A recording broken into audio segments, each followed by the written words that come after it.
Olá, meu nome é João Paulo, sejam todos bem-vindos ao Instituto Teológico Fé Razoável. Hoje nós vamos estar dando prosseguimento nas videoaulas. Nos vídeos anteriores eu falei sobre os filósofos pré-socráticos e depois eu falei dos filósofos, comecei a falar sobre os filósofos ocidentais, como o próprio Sócrates, Platão, e agora nós vamos estar falando sobre Aristóteles. Não se esqueça de se inscrever no canal, de deixar aí programado o sininho para todas as vezes que você receber que eu postar, no caso, um novo vídeo, você possa estar recebendo aí. E também deixe o seu joinha, compartilhe também esse vídeo, essa videoaula com as demais pessoas, ok? Então bora lá. Hoje nós vamos estar falando sobre Aristóteles, grande Aristóteles. Aristóteles, como muitos o chamavam, o filósofo. E não é por acaso que quando estudantes de filosofia se referem a o filósofo, todos reconhecem a alusão a Aristóteles. E por merecer, ele tinha esse título. E tem, no caso, nos dias atuais, esse título, por causa da sua prodigiosa amplitude e profundidade na sua obra. Aristóteles ensinou sobre uma grande variedade de assuntos. Assuntos como a lógica, a retórica, a poesia, a ética, a biologia, a física, a astronomia, a teoria política, a economia, a estética, a anatomia e sem falar da filosofia metafísica.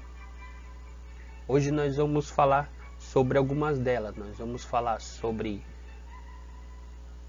a lógica, nós vamos falar sobre a metafísica, e nós vamos falar sobre a ética. Somente algumas, só nós vamos estar tocando para o vídeo também não ficar muito longo. Aristóteles, ele nasceu em 384 a.C., na Trácia. Seu pai era um médico pessoal do rei da Macedônia. E com 17 anos de idade, Aristóteles foi para Atenas, matriculou-se na academia de Platão e estudou ali por 20 anos. Ele se distinguiu sob a tutela de Platão, mas é provável que tenha despertado ciúmes e hostilidade dos outros alunos. E apesar de ser o aluno mais festejado da academia, Aristóteles foi preterido 2 vezes na escolha do sucessor de Platão, o que fez dele possivelmente a primeira vítima da politicagem acadêmica. Logo quando Platão ele faleceu, o que eles fizeram? Eles poderiam ter colocado Aristóteles, mas por ciúmes, por inveja, por ele ser o aluno favorito de Platão, eles não o fizeram. Eles deixaram ele de lado 2 vezes, como cita aqui o texto, por causa do que? De politicagem. Eles acabaram deixando Aristóteles de lado, ok? Por volta de 447 a.C., Aristóteles deixou Atenas e mudou-se para Assos, perto de Troia. Ali ele passou 3 anos na corte do rei, tendo se casado com a filha adotiva do próprio rei. E logo depois que ele voltou com a sua esposa para Atenas, ela acabou morrendo. Então ele se uniu, ou se casou, no caso, novamente, com uma mulher de nome Érfilis. Ela gerou um filho para ele, e ele deu o nome de Nicomaco, em homenagem a quem Aristóteles escreveu a Ética, a Nicomaco. ele fez um livro de ética, né, em homenagem ao filho dele. E um dos personagens é esse Nicomaco. Em 312, Aristóteles foi chamado à Macedônia pelo rei Filipe e indicado tutor pessoal do filho do rei, Alexandre. E esse relacionamento haveria de ter um impacto tremendo, não só sobre o mundo mediterrâneo, no futuro imediato, mas também sobre a civilização ocidental, pelo resto da história. O discípulo mais destacado de Aristóteles iria distinguir-se não como um filósofo, mas como um líder militar. Alexandre o Grande adquiriu do seu mentor a paixão pela unidade.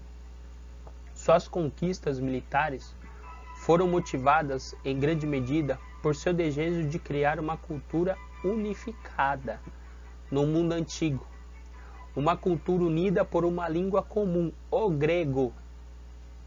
Como esse programa de helenização estendeu-se até a Palestina, o Novo Testamento foi escrito em grego e não em hebraico ou latim. Então, Alexandre, que foi discípulo de Aristóteles, ele não se destacou como um filósofo, mas como um líder militar. Os historiadores dizem que ele morreu mais ou menos com 32 anos, ele morreu muito jovem.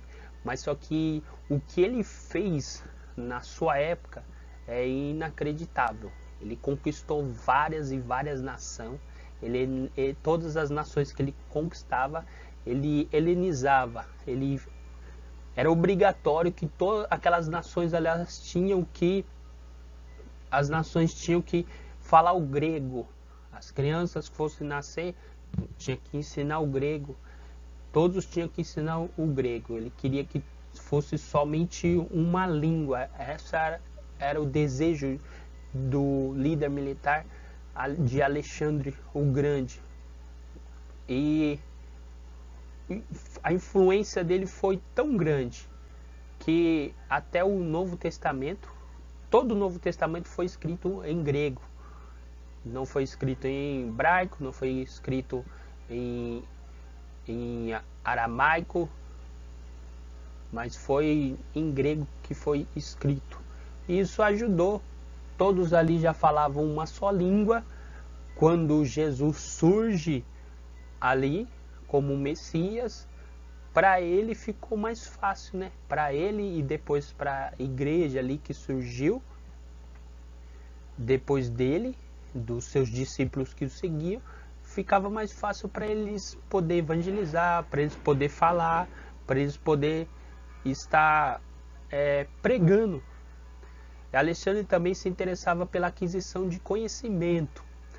Há quem diga que a expedição científica mais ricamente financiada por um governo, antes do governo do Programa Espacial Americano, foi a que acompanhou as expedições militares de Alexandre.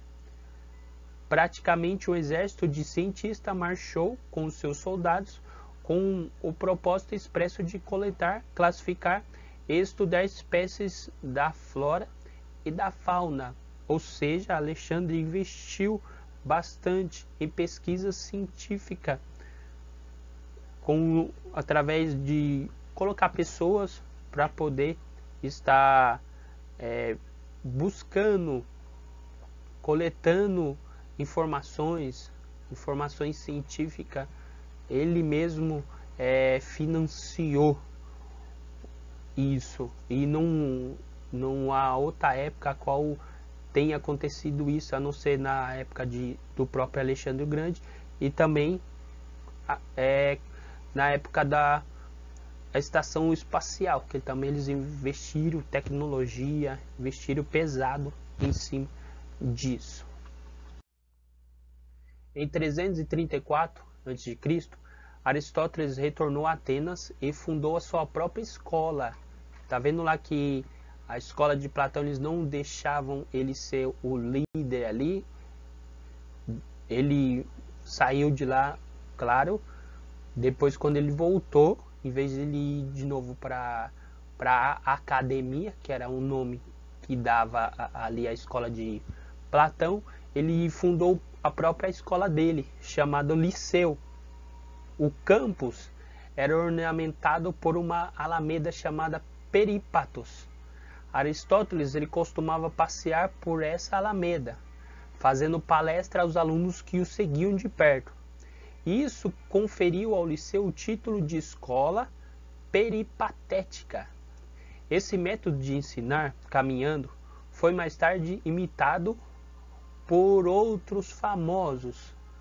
Um dos famosos foi Jesus de Nazaré, cujos discípulos, os alunos o seguiam literalmente. Nós vemos isso quando Jesus começou a pregar. Ele ia caminhando e pregando, falando com as multidões. Então, basicamente, se nós formos colocar assim, Jesus estava imitando o método que o próprio Aristóteles ele desenvolveu de ensinar para as pessoas. Aristóteles presidiu o Liceu por 13 anos, ocupado com estudos científicos e escritos. Sua produção literária foi imensa. Depois que Alexandre o Grande morreu, em 323 a.C., surgiu uma forte onda de ressentimento antimacedônico na Grécia, que apanhou Aristóteles em seu refluxo por causa da sua ligação com Alexandre. Então, logo após Alexandre morrer, surgiu um sentimento antimacedônio, e isso aconteceu, e claro que acabaram também querendo ir contra Aristóteles, que ainda estava vivo na época. O Alexandre morreu, os seus 4 generais que tomaram de conta de cada região das conquistas dele, cada um ficou com uma região. Uns ficaram com a região ali da própria Grécia, outros ficaram com a região da Macedônia, outros ficaram com o Egito. Cada um ficou com uma região. E o que aconteceu? Surgiu esse sentimento anti-macedônio. E Aristóteles estava, no caso, em risco de perder a própria vida. A exemplo de Sócrates, antes dele, Aristóteles foi acusado de impiedade. E ele fugiu para Cálcis, onde morreu mais ou menos um ano depois de causas naturais. Então, se ele tivesse continuado lá, era perigoso ele ter acontecido como o próprio Sócrates. Sócrates, ele também foi acusado. Ele foi acusado por quê? Porque ele falava contra o povo da sua época.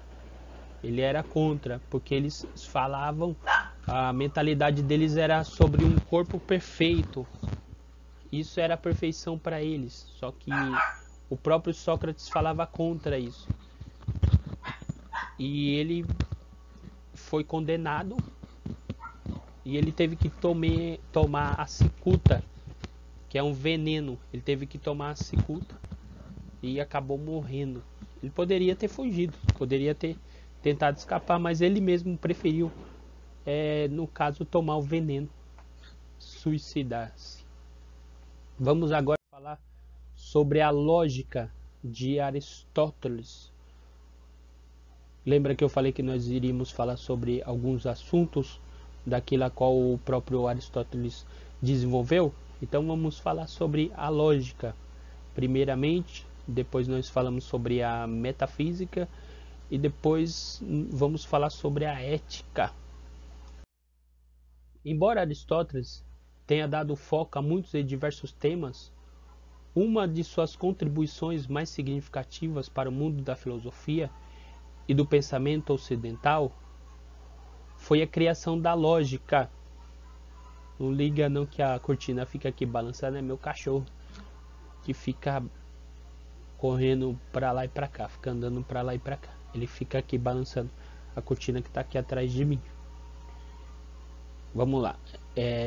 Embora Aristóteles tenha dado foco a muitos e diversos temas, uma de suas contribuições mais significativas para o mundo da filosofia e do pensamento ocidental foi a criação da lógica. Para ele, o processo de aprendizado se estabelece em 3 categorias distintas: a teoria, a prática e a produção. A lógica, porém, não pertence a nenhuma dessas 3 categorias. Em vez disso, a lógica é um instrumento utilizado para obter conhecimento, tornando-se dessa forma o primeiro passo no processo do aprendizado. A lógica nos capacita a descobrir erros e estabelecer verdades. Então, para o próprio Aristóteles, para se começar a adquirir o conhecimento, tinha que aprender sobre a lógica, como se fosse o primeiro conhecimento. Para Aristóteles era a lógica, o primeiro passo do processo de aprendizado era através da lógica. Em seu texto analítico anteriores, Aristóteles introduz a noção de silogismo, que se revelou uma das mais importantes contribuições no campo da lógica. O silogismo é um tipo de raciocínio em que a conclusão pode ser deduzida com base em uma série de premissas e suposições. Por exemplo, todas as pessoas gregas são humanas. Todos os humanos são mortais. Sendo assim, todos os gregos são mortais. Para explicar melhor o que é um silogismo, o raciocínio pode ser sintetizado da seguinte maneira: se todo x é y e todo y é z, então todo x é z. Os silogismos são estruturados com 3 proposições. As 2 primeiras são as premissas, a última é a conclusão. As premissas podem ser universais, usam palavras como tudo, todos ou nenhum, ou particulares, por exemplo, usando a palavra alguns e ainda afirmativas ou negativa. Ele então se propôs a criar um conjunto de regras, a fim de produzir uma inferência válida. Um exemplo clássico é esse: pelo menos uma premissa tem que ser universal. Pelo menos uma premissa tem que ser afirmativa. Se uma das premissas for negativa, a conclusão será negativa. Exemplo: nenhum cachorro é pássaro. Papagaios são pássaro. Sendo assim, nenhum cachorro é papagaio. A Aristóteles, ele considerou que 3 regras se aplicam a todos os pensamentos válidos. O primeiro é a lei da identidade. Essa lei afirma que x é x, e isso permanece verdade, porque x tem certas características. Uma árvore é uma árvore, porque podemos ver as suas folhas, podemos ver o seu tronco, o seu galho e assim por diante. Uma árvore não tem outra identidade do que a de outra árvore. Dessa forma, tudo que existe tem as suas próprias características verdadeiras por si mesmo. A segunda é a lei da não contradição. Essa lei afirma que x não pode ser x e não ser x. Isso simultaneamente. Uma afirmação não pode ser verdadeira e falsa no mesmo momento. Se no caso isso acontecer, surge uma contradição. Se você disser que alimentou o gato ontem e depois afirmar que não alimentou o gato ontem, há aqui uma contradição. A terceira é a lei do terceiro excluído. Essa lei define que uma afirmação é verdadeira ou falsa. Não pode haver meio termo. Também determina que algo é verdadeiro ou falso. Se você diz que o seu cabelo é loiro, essa afirmação é verdadeira ou é falsa. No entanto, filósofos e matemáticos mais recentes continuam discutindo essa lei. Há duas premissas que se fala muito: todos os homens são mortais. Sócrates é homem, portanto, Sócrates é mortal. Então, as duas premissas são válidas. Segue-se que a conclusão também é válida. Então, essa seria a lógica de Aristóteles. Se usa muito principalmente advogados. Você que faz direito, você que estuda direito, você também vai se deparar com isso. Muitos debates, já vi vários debates teológicos, vários debates se usa muito a lógica, que é muito importante para podermos ter um raciocínio concreto, ter um raciocínio coerente e tudo mais. Vamos para o próximo. A metafísica. Vamos falar agora sobre a metafísica de Aristóteles. Aristóteles aqui esforçou-se para produzir uma forma que competisse com a teoria das formas de Platão, a qual ele se opunha, como Platão, ao relativismo solista de homens como Protágoras, mas achava que as formas não proviam movimento nem mudanças, nem ajudavam a entender o que é real e o que é cognoscível. Postulou então que a substância ora uma função da matéria e forma. Para explicar a mudança, Aristóteles usou as ideias de ato e potência. A substância traz em potência as qualidades que nela se atualizam. Assim, dizer que o óleo é inflamável é dizer que tem em si o potencial, a potência de inflamar-se, mas precisa entrar em contato com uma chama para atualizar essa potência. Aristóteles mostra aqui o seu pendor para a biologia, onde seu devir dinâmico é mais importante do que o seu ser atemporal de Platão. Mas Aristóteles, ele também foi mais longe em sua teoria de casualidade. Ele disse que existem 4 causas para a queda de uma pedra: material, formal, eficiente, final. A primeira causa é a própria pedra. A segunda causa é a inclinação do terreno. A terceira causa é o impulso. A quarta causa é o desejo da pedra de procurar o nível mais baixo. Aristóteles disse: a natureza não age sem objetivo. Isso se aplica bem à biologia e à ética, mas atrapalha muito ao desenvolvimento da física. Na casualidade moderna, somente a causa eficiente seria considerada. A causa final traz a noção de que um objeto é interpretado em termos de um fim último ou teleologia. E a causa finalíssima por trás de todas as outras é o Deus do filósofo, o motor invisível. Ok? Então essa seria a metafísica de Aristóteles.